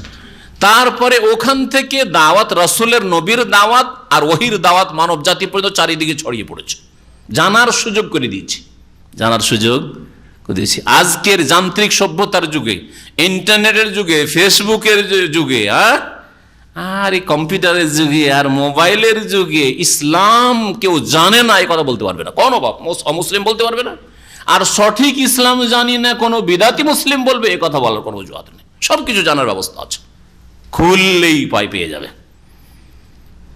অনেকে অসৎ উদ্দেশ্যে ইন্টারনেট খুলেছে, ইউটিউব খুলেছে পাপ করার জন্য, পাপ দেখার জন্য, ফিল্ম দেখবে, খারাপ ছবি, আর এসে গেছে তাওহীদ সুন্নাতের বক্তব্য। বহু লোক এরকম হিদায়াত হয়েছে। আমাদের মতো সাধারণ মানুষের কাছে যদি এরকম শত শত খবর আসে, তাহলে ওই রকম যারা বিশিষ্ট ব্যক্তি, তাদের কাছে কত এরকম পৃথিবীর খবর আছে যে কত লোককে আল্লাহ পাক এসব রিসোর্স দিয়ে, এসব উপায় দিয়ে, মাধ্যম দিয়ে আল্লাহ পাক হিদায়াত করছেন। জানার ব্যবস্থা আছে, জানতে হবে, জানার চেষ্টা করতে হবে। আল্লাহ পাক রব্বুল বলছেন যে আল্লাহ পাক অতক্ষণ কোনো জাতিকে ধ্বংস করেন না, কোনো দেশ, কোনো এলাকাকে ধ্বংস করেন না, যতক্ষণ পর্যন্ত সেই দেশের মূল ভূমিতে বা কেন্দ্রীয় স্থানে রসুল না পাঠিয়ে দেন। ইয়াতুলু আলাইহিম আয়াতিনা, আমার আয়াত তাদেরকে পড়ে শোনাই সেই নবী। ওমা কুন্না মুহলিকিল কুরা, আর কোন জনপদকে আমি আল্লাহ ধ্বংস করি না যতক্ষণ পর্যন্ত তারা জুলুম না, ইল্লা ওয়া আহলুহা যালিম, যতক্ষণ পর্যন্ত তারা জুলুম না করে, বাড়াবাড়ি না করে। সবচেয়ে বড় জুলুম হচ্ছে আল্লাহর হক নষ্ট করা, শিরকের জুলুম, ইন্না শিরকা লাযুলমুন আযীম। আর তারপরে যে কোনো গুনাহ করা হচ্ছে জুলম। আর তৃতীয় জুলম হচ্ছে মানুষের উপর জুলম করা, সৃষ্টির উপর জুলম করা। তো আল্লাহ পাক রব্বুল কোন জাতিকে ধ্বংস করলে হয় আল্লাহর হক নষ্ট করেছে, তাওহীদ নষ্ট করেছে, রাসূলের হক নষ্ট করেছে, বিদাতি জীবন যাপন করে, আর না হলে আল্লাহ পাকের বিরুদ্ধাচরণ করে গুনার কাজে লিপ্ত হয়েছে, ফরজ অজেব তরক করেছে, হারাম খেয়েছে, সুদী সিস্টেমে চলবে, হ্যাঁ, সুদী জীবন যাপন করবে, হারাম জীবন যাপন করবে, হারাম উপার্জন করবে। আর না হলে মানুষের হক নষ্ট করেছে, মানুষের হক নষ্ট করেছে, খুন করেছে, জেনা করেছে, মানুষের ক্ষয়ক্ষতি করেছে, মানুষকে কষ্ট দিয়েছে। এই বিভিন্ন রকমের জুলমের কারণে আল্লাহ পাক রব্বুল আলামিন কি করেছেন? কোন জাতিকে ধ্বংস করেছেন। তারপরেও এমনিতে হঠাৎ করে ধ্বংস করেনি, তাদের জন্য তাদের কেন্দ্রীয় স্থানে নবী রসুল আল্লাহ পাঠিয়েছেন, নবী রসুলের দাওয়াত পৌঁছাবার ব্যবস্থা করে দিয়েছেন। নবী রসুলের সিলসিলা যখন শেষ হয়ে গেছে, শেষ নবী মুহাম্মদ সাল্লাল্লাহু আলাইহি ওয়াসাল্লামের মাধ্যমে, তারপরে আল্লাহ পাক রব্বুল আলামিন কি করেছেন? তারপর আল্লাহ পাক রব্বুল আলামিন তাদের ওয়ারিসিন ওলামায়ে হক, ওলামা মানে শুধু দাড়ি লম্বা দেখবেন না, আর শরীর মোটা সোটা দেখবেন না, আর জামা কাপড় বেশি দেখবেন না, এইসব না। ওলামা মানে যারা কোরআনের কথা বলে, রসুলের হাদিসের কথা বলে, যারা ওহী ভিত্তিক কথা বলে, দলিল ভিত্তিক কথা বলে। সাধারণ মানুষ সকল সুরাতে হইতে পারে, কিন্তু কোরআন এবং হাদিস সম্বলিত কথাবার্তা বলছে, এই রকম লোক আম্বিয়া রসুলগণের নায়েব অবশ্যই কিয়ামত পর্যন্ত থাকবে, যারা সংস্কারের কাজ চালিয়ে যাবে। আল্লাহ পাক যেন আমাদের কাজে কথায় বরকত দান করেন। আল্লাহ পাক তারপরে পার্থিব জীবনের কথা বলছেন, অমা উতিতু মিন শাই, তোমাদেরকে যা কিছুই দেওয়া হয়েছে পৃথিবীতে, ফামাতাউল হায়াতিদ দুনিয়া, এ হচ্ছে পার্থিব জগতের ভোগ্য বস্তু বা ভোগের সামগ্রী, ক্ষণিকের ভোগের সামগ্রী। দুনিয়ার মাতা মানে হচ্ছে যেটা টেম্পোরারি, কিছুদিনের ভোগের জন্য, দুনিয়া হচ্ছে এইরকম। ওয়াজিনাতুহা, এবং এই পার্থিব জগতের শোভা সৌন্দর্য, আমা ইনদাল্লাহি খায়রু ওয়া আবকা, আর যা কিছু আল্লাহ পাকের নিকটে রয়েছে তা হচ্ছে উৎকৃষ্ট আর স্থায়ী। আফালা তাকিলুন, তোমরা কি বুঝো না? আল্লাহ পাকের কাছে যা আছে, আল্লাহ পাকের কাছে পাওয়ার জন্য তুমি সৎকর্মশীল হলে, নেকির কাজ করলে, ফরজ নামাজ আদায় করলে, দিন শিখলে, দিন মোতাবেক জীবন যাপন করলে, এটা হচ্ছে সবচেয়ে উত্তম তোমার জীবনে। আর এটা হচ্ছে স্থায়ী। তাহলে সৌদি আরবে এসেছেন, এখানে এসেছেন কিছু রুজি রোজগার করার জন্য, হ্যাঁ, আর এখানে তার সাথে সাথে আল্লাহ বেটার চান্স দিয়েছেন যে হজ উমরাটা করা সহজ। এখানে আল্লাহ আরো সুন্দর সুযোগ সুবিধা দিয়েছেন যে কোরআন এবং হাদিস ভিত্তিক সহিহ দিন শিখা সহজ, হ্যাঁ, 8 ঘন্টা 10 ঘন্টা ডিউটি করে নেওয়ার পরে ফ্রি আছেন। তাহলে এর মধ্যে দেখেন, যা দুনিয়ায় দেওয়া হচ্ছে তোমার বেতন, স্যালারি আর সুযোগ সুবিধা, ফ্যাসিলিটি দেওয়া হচ্ছে, বা ব্যবসা বাণিজ্য করে টাকা পয়সা যা ইনকাম করছে রিয়াল ডলার, এটা হচ্ছে মাতাউল হায়াতির দুনিয়া, দুনিয়ার ভোগের বস্তু। আর যা আল্লাহর নিকট পাঠাবে, হজ পাঠালে, উমরা পাঠালে, দিন শিখলে, আর অজ্ঞতা দূর করলে, শিরক বিদাতকে চিনলে, তাওহীদ সুন্নতকে জানলে, আমল সুন্দর করলে, আখলাক সুন্দর করলে, খায়রুন, এটা তোমার জন্য সবচেয়ে উৎকৃষ্ট। ও আবকার, এটাই হচ্ছে তোমার জন্য স্থায়ী। এটা তোমার সাথে দুনিয়াতেও থাকবে, দুনিয়াকে তোমার সুন্দর করে দিবে, ছেলে মেয়েদের ভবিষ্যৎ প্রজন্মকে আল্লাহ পাক যে ভালো করবেন তাদের, আর তোমার আখিরাতকে সুন্দর করে। আফালা তাকিলুন, এগুলো বুঝার চেষ্টা করো না, বোঝার চেষ্টা করো না। বাস্তব জীবনে কোরআনে কারীম কি বাস্তবায়িত করবেন। আফামা ওয়াদনাহু আদান হাসানা ফাহুয়া লাকি কামান মাত্তানাহু মাতাল হায়াতিদ দুনিয়া। আল্লাহ পাক বলছেন যে 2 রকমের লোক আছে। এক রকম লোক যাদের সাথে আমি উত্তম প্রতিশ্রুতি করেছি, আল্লাহ ওয়াদা দিয়েছেন যে দেখো, ঈমান আর আমল সুন্দর করো, ঈমানদার হও, সৎকর্মশীল হও, তাহলে তোমাদের জন্য দুনিয়া আখিরাতে কল্যাণ রেখেছি। ফাহুয়া লাকি, সেটা সে পাবেই পাবে, সেটা সে অবশ্যই অর্জন করবে। কামান, এই লোক কি ওই লোকের মতো, মাত্তানাহু মাতাল হায়াতিদ দুনিয়া, যাকে আমি পার্থিব জগতের ভোগ্য বস্তু দান করেছি, খুব সুখ শান্তি, নেতৃত্ব, এমপি, মিনিস্টার, হ্যাঁ, আর পুঁজিপতি, ব্যবসায়ী, ধনাঢ্য, এসব করেছেন, ভালো স্যালারি, ভালো সুখের জীবন, গাড়ি বাড়ি নারী, এসব পেয়েছে। সুম্মা কিন্তু ঈমান হারা লোক, আমলবিহীন লোক, বেনামাজি, বিদাতি, হ্যাঁ, পাপিষ্ট, সুম্মা হুয়া ইয়াউমাল কিয়ামাতি মিনাল মুহদারিন, কিন্তু ওই ব্যক্তি তারপরে কিয়ামতের দিনে আযাবে উপস্থিত করা হবে। ওই ব্যক্তিকে কিয়ামতের দিন মিনাল মুহদারিন ফিল আযাব, আযাবে উপস্থিত করা হবে। আল্লাহ পাক বলছেন, তাহলে দুটো সমান হলো। একটা দুনিয়ায় খুব হিরো হিরো হিরো হিরো, হ্যাঁ, আর ইমানে আমলে আখিরাতের কাজে জিরো। তাহলে এই কয়েক বছর পরেই, হ্যাঁ, দুনিয়া যদিও খুব সুন্দর থাকলো, মত আসলেই ইয়াউমাল কিয়ামাতে মিনাল মুহদারিন আযাবে হাজির করা হবে, আযাবে উপস্থিত করা হবে, আসামি করে হাজির করা হবে। আর যার সাথে উত্তম ওয়াদা করেছি তাকে জান্নাতুল ফিরদাউস দেওয়া হবে। দুটো সমান হইতে পারে, কখনো সমান হইতে পারে। আল্লাহ পাক বলছেন ওয়ায়াউমা ইউনাদিহিম, স্মরণ করো যেই দিন মানব জাতিকে আল্লাহ পাক ডাক দিয়ে বলবেন, ফায়াকুল, আর বলবেন, আইনা শুরাকাই, মানব জাতির অধিকাংশ শিরিক করে থাকে, আর যারা আল্লাহর সাথে শরিক করেছে কাউকে কোনো কিছুকে, তাদেরকে আল্লাহ কিয়ামতের দিন ডাকবেন আর বলেন, আইনা শুরাকাই আল্লাযিনা কুনতুম তাজুমুন, আমার ওই শরিকগুলি, পার্টনারগুলি কোথায়, যাদের সম্পর্কে তোমাদের বিশ্বাস ধারণা ছিল যে তারা আমার শরিক, কেউ গৌস, কেউ কুতুব, কেউ আবদাল, কেউ পীরে কামেল, দুনিয়া ধরে আছে, রক্ষা করছে, গায়েবী মদত করছে, জাহাজ রক্ষা করে দিল, অমুক করে দিল, তমুক করে দিল, ছেলে মেয়ে দিল, রোগ ভালো করলো, কোথায় ওই শরিকগুলো, একটু নিয়ে আসো, দেখাও তো।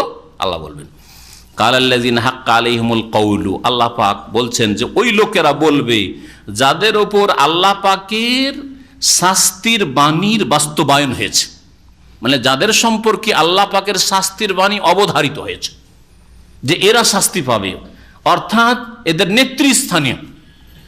এই আয়াতে নেতাদের কথা আল্লাহ বলছে। আল্লাহ পাক রব্বুল আলামিন কিয়ামতের দিনে বলবেন যে আমার শরীকগুলিকে নিয়ে আসো। মুশরিকদেরকে আল্লাহ বলবেন, যারা শিরিক করেছে আল্লাহর সাথে, সে মূর্তি পূজার শিরিক করুক, কবর মাজার শিরিক করুক, ব্যক্তি পূজার শিরিক করুক, যাই করুক, তো এদেরকে ডাকতে বলবেন। তখন ওই নেতারা যারা গুমরাহ করেছে, ধর্মীয় নেতারা গুমরাহ করেছে, অধিকাংশ ধর্মীয় নেতারা মানুষকে গুমরাহ করে। আর কারা গুমরাহ করেছে? দুনিয়ার শাসক গুমরাহ নেতারা গুমরাহ করেছে। দুনিয়াতে এমন ভাবে মাতিয়ে রেখেছে, ভুলিয়ে রেখেছে, আর বড় বড় টোপ দিয়েছে যে তুই আমাদের দলে থাক, আজকে তুই আছিস চেয়ারম্যান, 5 বছরে হবি তুই এমপি। আর এই একটু এমপি হয়ে যেতে বললে, আমরা যদি ক্ষমতায় চলে আসি তুই এমপি শুধু থাকবি না, মিনিস্টার হবি তুই। এইসবে মেতে থেকেছে মাতওয়ালা।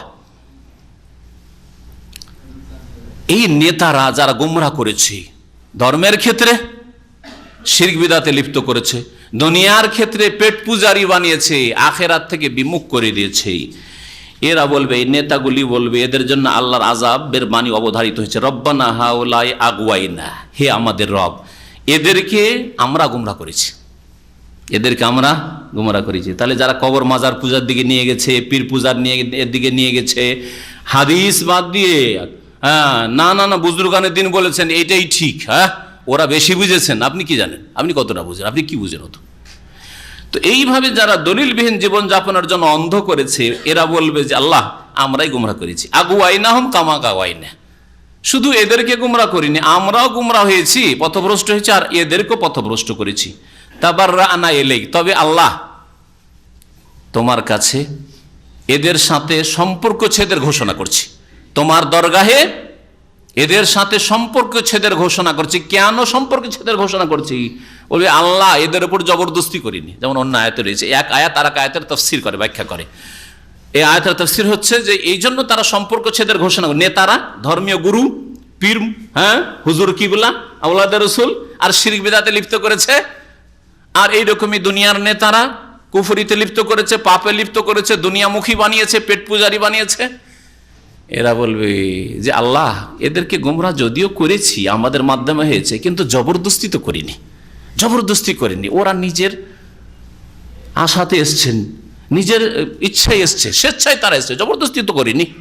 আমরাও গোমরাহ হয়েছি, ওরাও গোমরাহ হয়েছে, কিন্তু জবরদস্তি করিনি। তারপর রানা এলেই মা কানু ইয়ানা ইয়াবুদুন, এরা আমাদের পূজা করতো না, এরা কুপ্রবৃত্তির পূজা করত, হাওয়া মনের পূজা করত, এরা আমাদের পূজা করেনি, এরা নিজের খেয়াল খুশি এসছে। ওয়াকিলা দুশুরাকাকুম, বলা হবে তাদেরকে যে তোমাদের শরীকগুলিকে ডাকো, তোমাদের যে উপাস্য ছিল, যাদেরকে শরীক করেছে আল্লাহর সাথে, ওদেরকে ডাকো।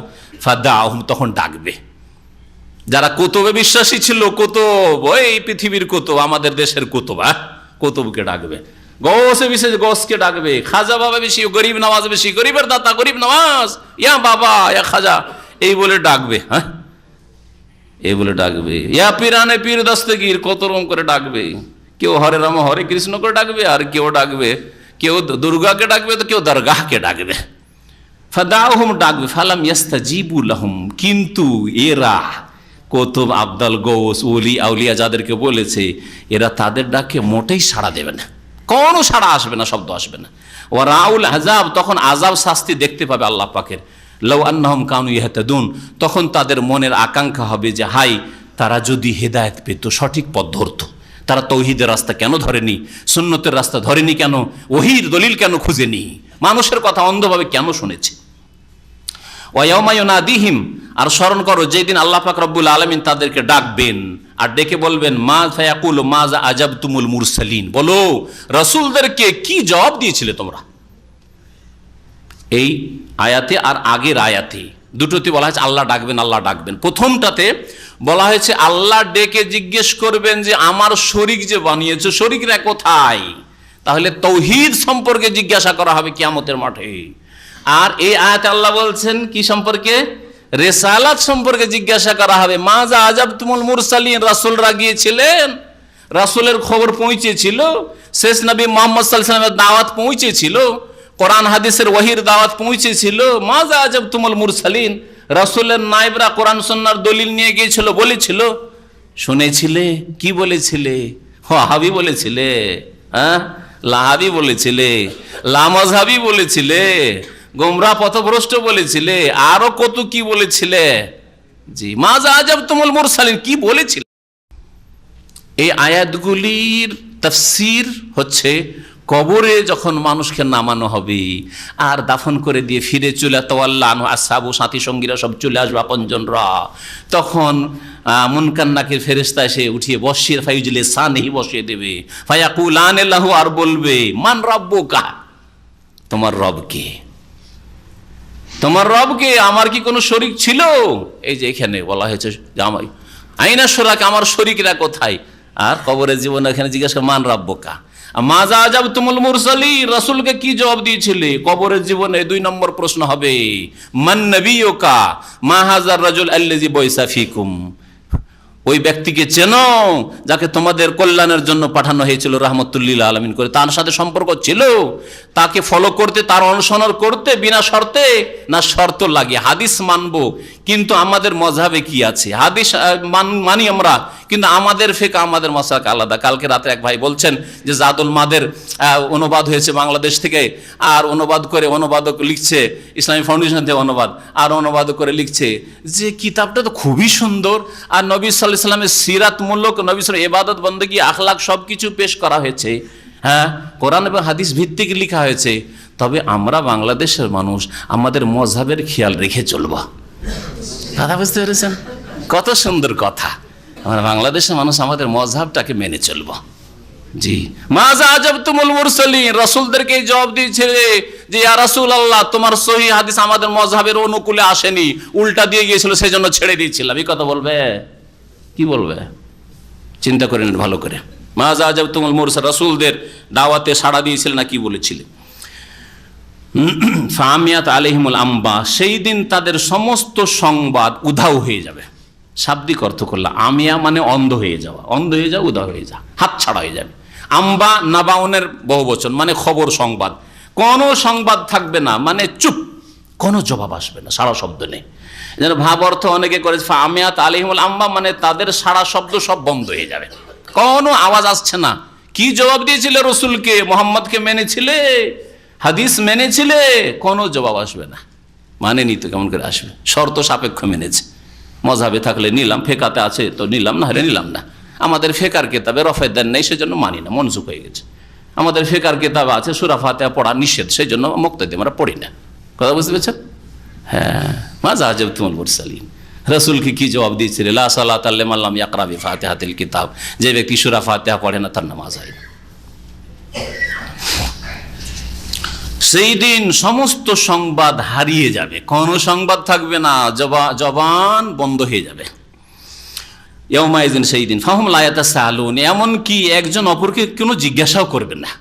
উফ, এত অনুতপ্ত লজ্জিত হবে যে কেউ কারোর সাথে কথাও বলবে না, সাড়া দেবে না, আর কেউ কাউকে জিজ্ঞাসাবাদও করবে না।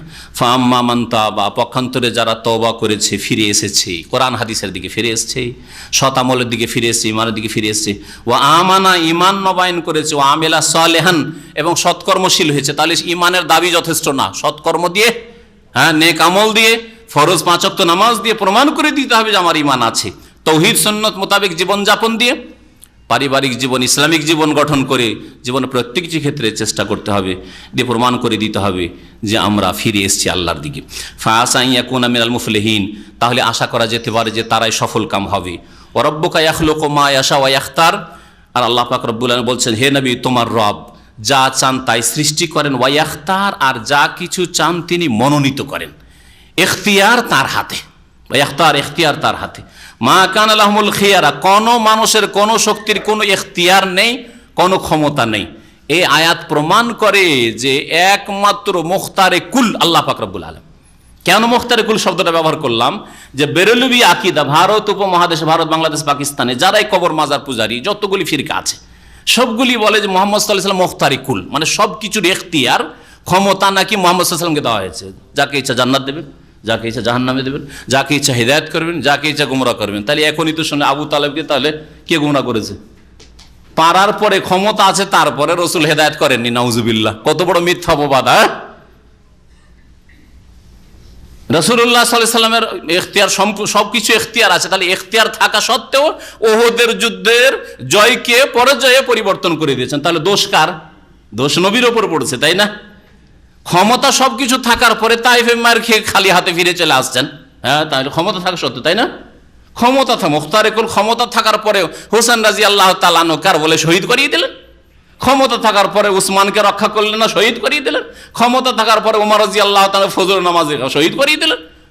কত মিথ্যা অপবাদ নবী করিম সাল্লাল্লাহু আলাইহি ওয়াসাল্লামের উপর আসবে যে মুখতারে কুল সবকিছুর ইখতিয়ার ক্ষমতা থাকা সত্ত্বেও এগুলি করলেন না। ক্ষমতা থাকার পরে নিজের ছেলে সন্তানগুলিকে রাখলেন, একটা একটা করে মারা গেল সব। হয় হতে পারে আপনার ক্ষমতা আছে, তারপরে এইরকম নিজের ক্ষয়ক্ষতি করবেন? কখনো একটা জ্ঞানী মানুষ করে না। মা আল্লাহ বলছেন মা কানা লাহুমুল খিয়ারা, তাদের কোনো ইখতিয়ার নেই, কেউ মুখতারে কুল নেই। সবার ক্ষমতা সীমিত, সবার ক্ষমতা সীমিত, আল্লাহর ক্ষমতা অসীম। ইখতার, তিনি মুখতারে কুল। সুবহানাল্লাহ, আল্লাহ পাক পাক পবিত্র। ওয়া তাআলা আম্মা ইউশরিকুন, যা মানুষরা শিরক করে থাকে সেসব শিরক থেকে, আর তাদের শরীক করে থাকে সেসব শরীক থেকে আল্লাহ পাক রব্বুল আলামিন ঊর্ধ্বে। ওয়া রাব্বুকা ইয়ালামু মা তুকিন্নু সুদুরুহুম ওয়া মা ইউলিনুন, আর হে নবী তোমার রব সবকিছু জানেন, যা মা তুকিন্নু সুদুরুহুম, তাদের অন্তর বা হৃদয় লুকিয়ে রাখে, মানে তারা যা গোপন রাখে।